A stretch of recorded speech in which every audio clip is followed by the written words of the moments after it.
Brothers and sisters, misses and misters, stone facers and chuckle chasers. Today's topic, the H word.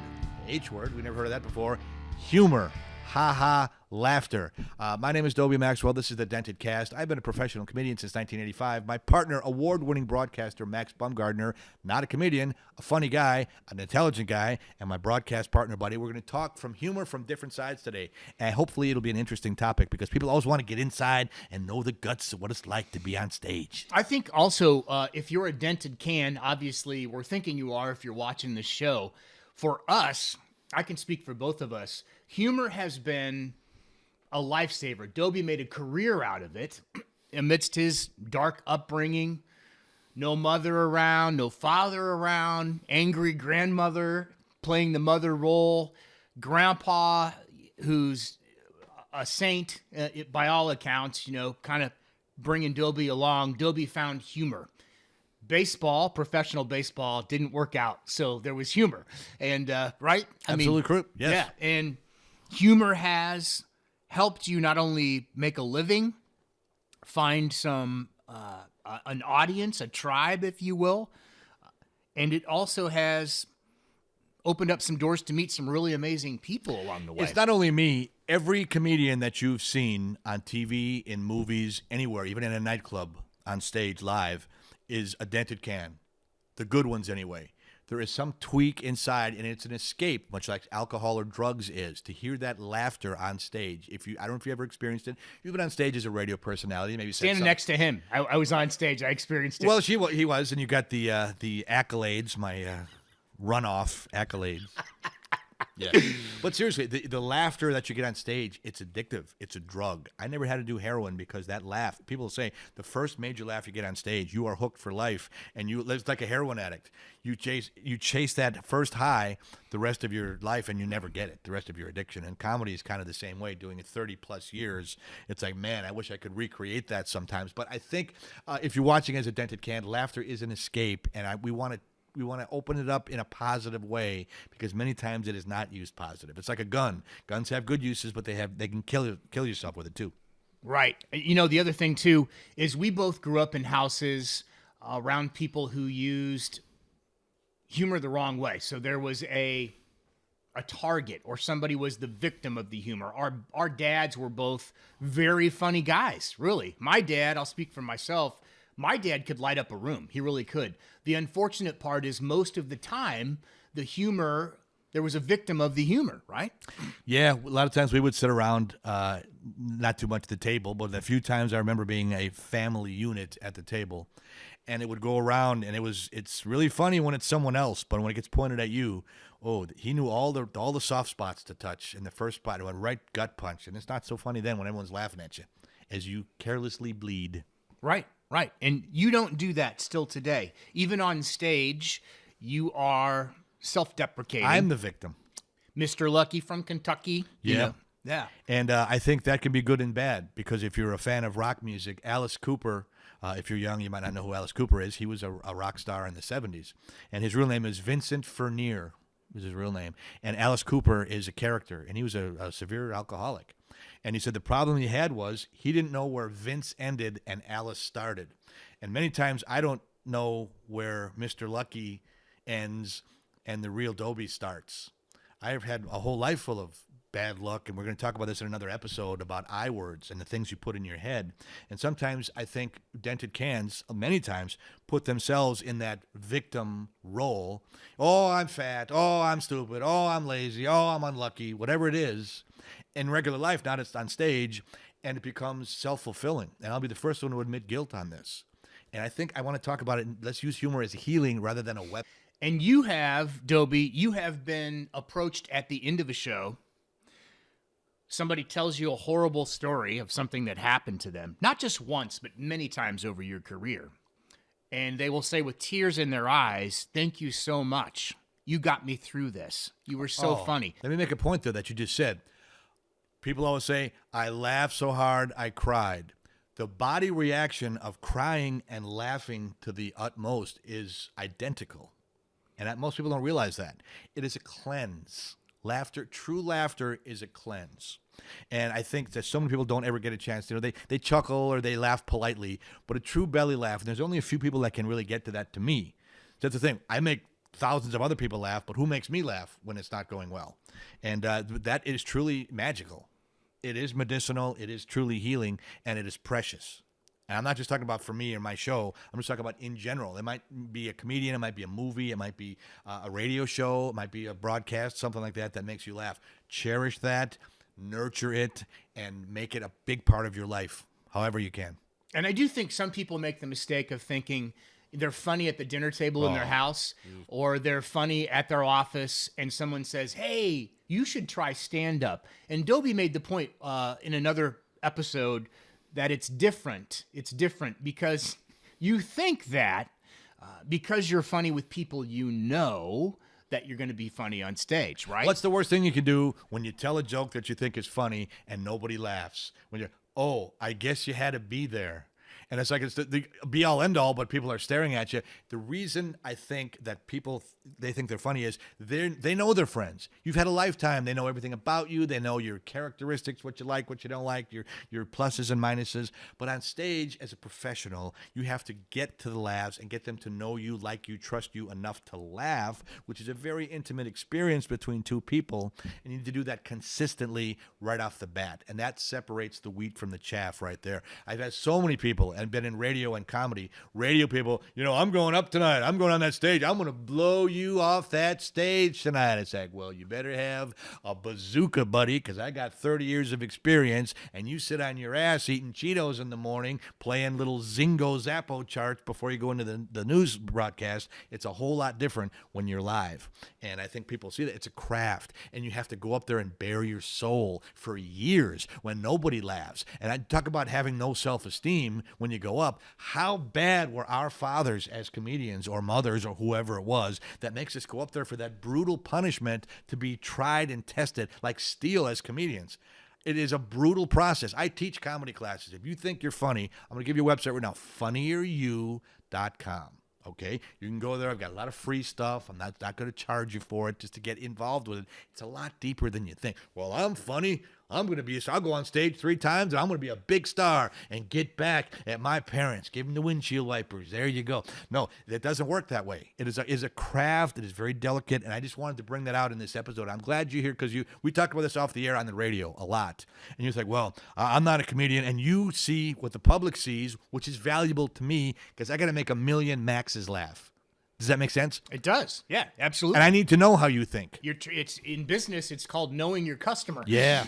So, amen. Yeah, exactly. So I respect your viewpoint, and a lot of times, you would throw out something, and I know I would overreact, and you like that, but well, you're right because 100 million other people like that. Well, I think what Dobie's referring to right now is I enjoy Adam Sandler sometimes when I'm in the space, and I think his movies are so stupid.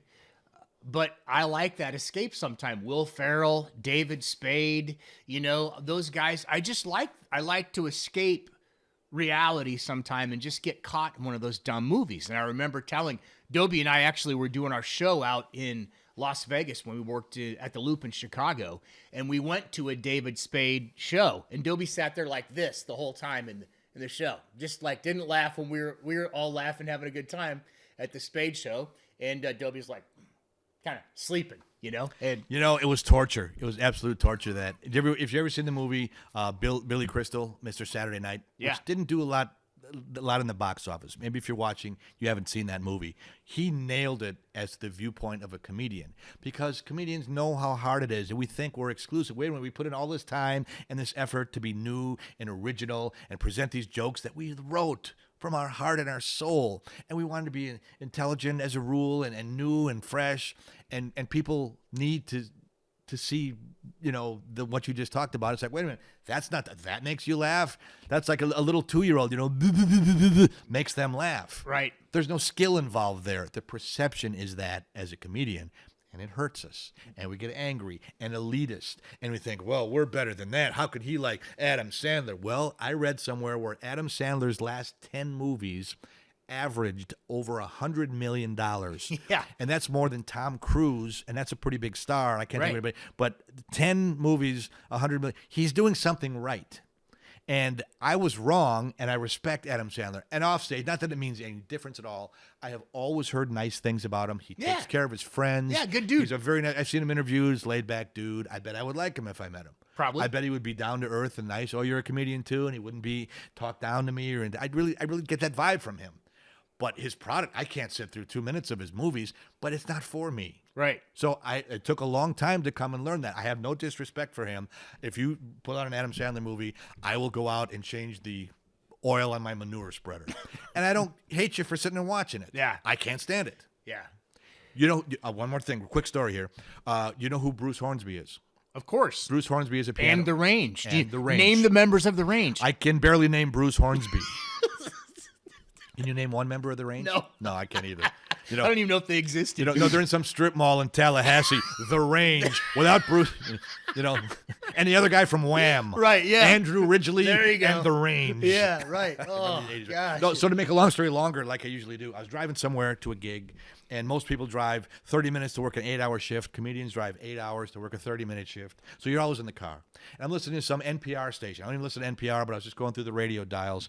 And this guy, I didn't know who it was at first, said, my daughter came up to me and said, Dad, why does most of the songs on the radio suck?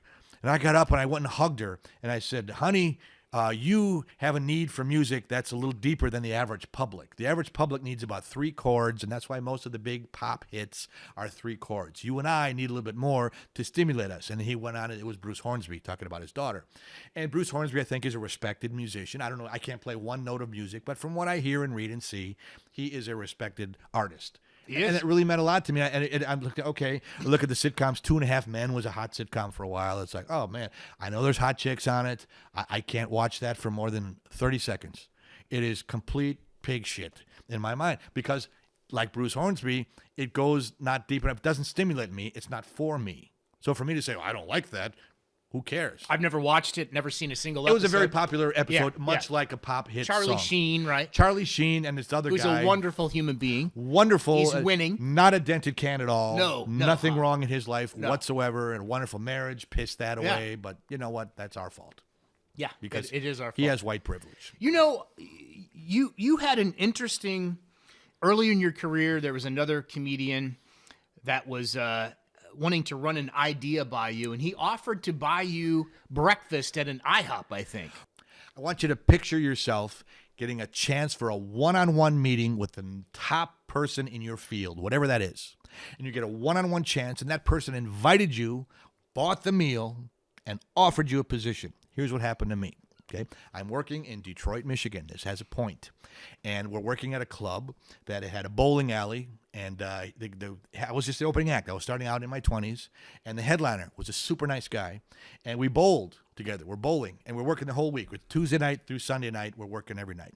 So Thursday night, we were bowling. We're having a good time. And he looked at me and goes, kid, I watched your act the whole night. You're funny, man. I got this idea that I think I'm going to make $1 million. And I want to buy you lunch tomorrow. And I want to run the idea by you. And I'm hearing in my 20-something mind, wah, wah, like Charlie Brown's teacher talk, wah, wah, wah, wah, buy you lunch. Those were the 3 words that I heard. So I showed up the next day, and I ordered it wasn't at IHOP, but that's pretty good. It was lunch.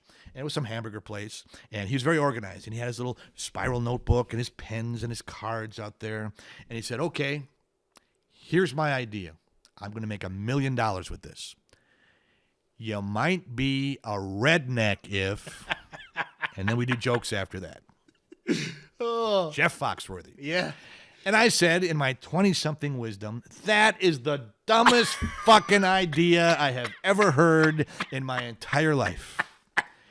And you could hear a mouse pee on cotton. His eyes got big, and he said, why would you say that? Yeah, right. And I said, because that's a bit I read in Mad Magazine when I was about 9 years old. You might be a blank if... Right. If you can sell that bullshit to the American public, Mary Kay should give you the biggest pink Cadillac in the world. Right. Because you are a huckster, a Right. snake oil salesman. Sure. He goes, man, I think you could be part of this. He goes, I'm going to make $1 million of this. And I got right in his face, Max. I went, $1 million, $1 million. But Publishers Clearinghouse going to give you $10 million too. And it was Jeff Foxworthy, and he was the highest paid comedy entertainer. I don't know if he still is, but he's not hurting. They said his house starts in Atlanta and it finishes in South Carolina. Right. That's how big his house is. Yeah. And he's a wonderful guy, and he's totally down to earth. And he's one of the few comedians I think I've ever met that I don't think he's a dented can. I think he had a strong family growing up. They talk about Jerry Seinfeld had a strong family life too. Right. And there's exceptions to every rule. And Foxworthy could not be a better guy. I couldn't be happier for him. Years later, I worked at a radio station in Reno, Nevada. And he and Bill Engvall came to the Reno Hilton. And they sold 9,400 tickets at $35 each. I don't have a calculator near me, but that's a lot of money.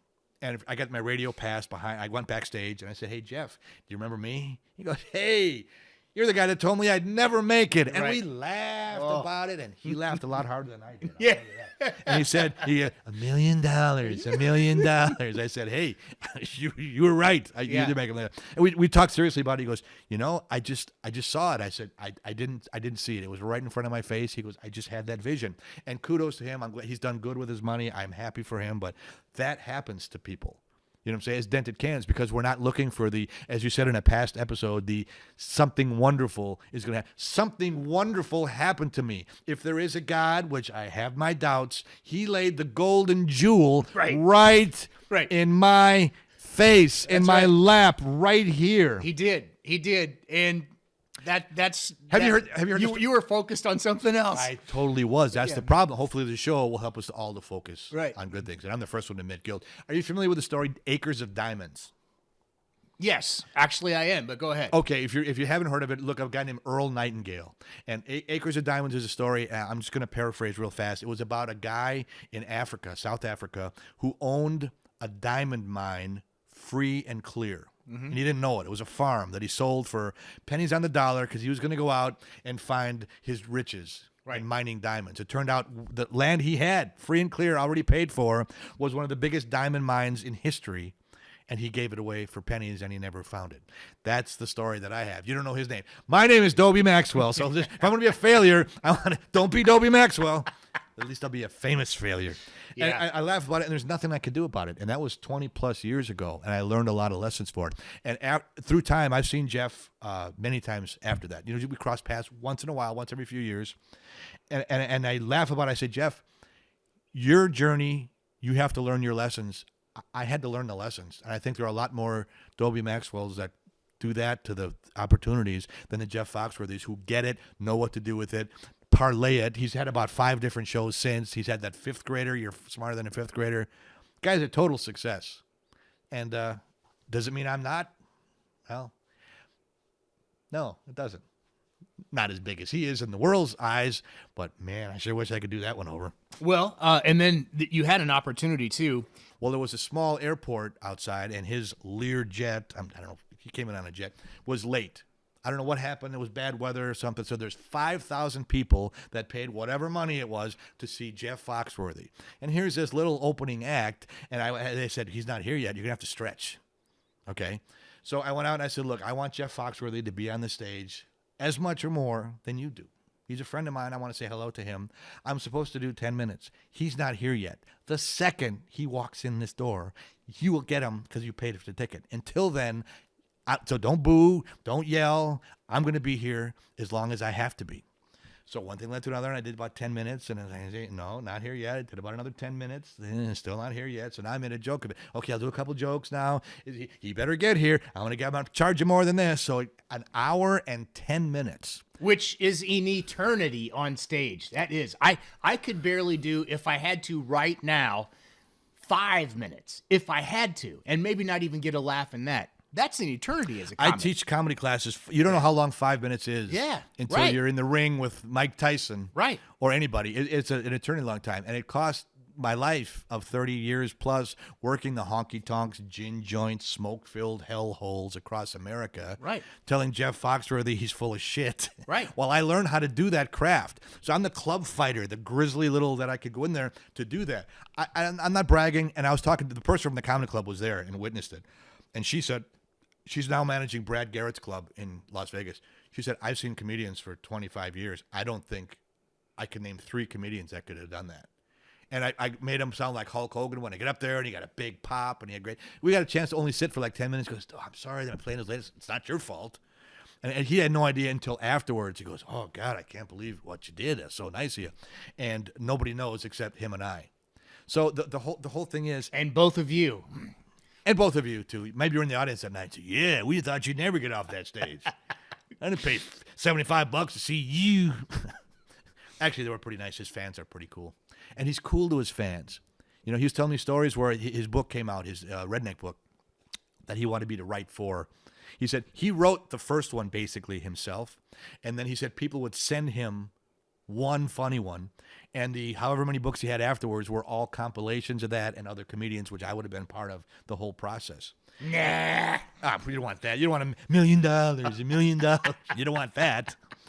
So what happened was he said that his book publisher, when he went on book tours, told him, okay, you sign your books for whatever time it is, and then you go back. He goes, I never listened to them. He goes, I stayed there until every last book was signed, and I talked to people and took pictures. And the one thing Foxworthy is a brilliant businessman, and he truly is a nice person. I couldn't say anything bad about him if I wanted to.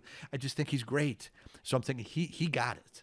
Yeah. And I got it too, 25 years too late.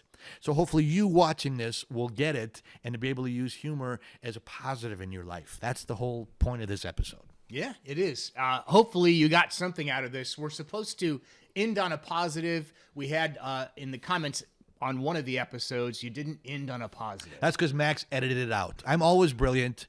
Max is jealous of me, so every time I get something good, he snips it off. So that won't happen anymore. We have a mafia connection now, which will now make sure I shine like I am supposed to on this broadcast. I'm Chico, you're the man. I'm Batman, you're Robin. You polish the Batmobile, I'll make love to Batgirl. And God loves me, doesn't know him. He didn't create. Jesus loves everyone but me. That's true. That's a fact. Seriously, if you can learn to laugh at yourself and your problems and the things that happen as dented cans, it's lubricant for your life. It makes it better. Please go to funnieryou.com if you're interested in comedy. Please go down that wormhole. Okay, just because if you took a couple of guitar lessons and you didn't end up in Van Halen, that doesn't mean you're a failure. If you go learn about comedy and you get on stage even one time and to learn what it's like and to get that thrill, even just the nervousness of going on there, it can affect your life. You don't have to go on to be a professional comedian to get some good out of it and to be successful. What if you go to cancer wards and cheer up one person? Right. That you know what I'm saying? There's a lot of things that you can do with humor. I have sacrificed, and I say that. I could have been married a few times. I didn't. I gave all I had for comedy. I made my living at it. If you're a sports fan, there are major league players of every sport that you've never heard of. They might get their face on a baseball card a couple times, or they played with all the big Michael Jordan, big stars, but they're not stars themselves. And they have to have a life after that. I spent 35 years trying to make myself, you know, it wasn't a star. I enjoyed the process of the laughter. And I think it was an extension of trying to get even with my father. Show him, I'm somebody, Dad. Will you please love me now? And he used to be so nasty about it. He goes, oh, the hilarious Dobie Maxwell is going to be here. Oh, the legendary Dobie Maxwell is performing tonight. And my siblings would tell me this years later. And that hurts to hear that now because I can picture him saying that. I could have been the host of the Tonight Show, would not have impressed him once. The hometown paper one time, they said, are you proud of your son as a comedian? He goes, standing on stage in front of drunks telling dirty jokes doesn't impress me. You want to impress me? Drive a truck, mop a floor, do something a man would do. That doesn't impress me. So if he's trying to do it, he's failing because it's not working. So on that happy note, I'm just going to say, there's our positive. There's our positive ending. My point is, do it for you. Yeah. And a lot of times people, you're afraid of, well, I want to learn about comedy. Even if I don't want to be a comedian, I want to be funnier at work. I want to be funnier in my life. I want to just laugh more because it is.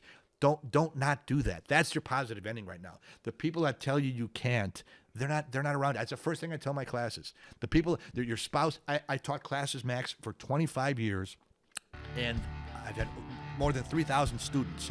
There was not a class that didn't have somebody that was sneaking out from their spouse, from their family. Oh, my family thinks I'm bowling tonight. I took this comedy class. Don't cheat yourself out of that. Not only are you cheating yourself, you're cheating the world around you that are getting the benefits from your humor. So plant that seed is very, very important. That's our positive end. My dad is dead. You're not. Learn to laugh because it heals you. We're done.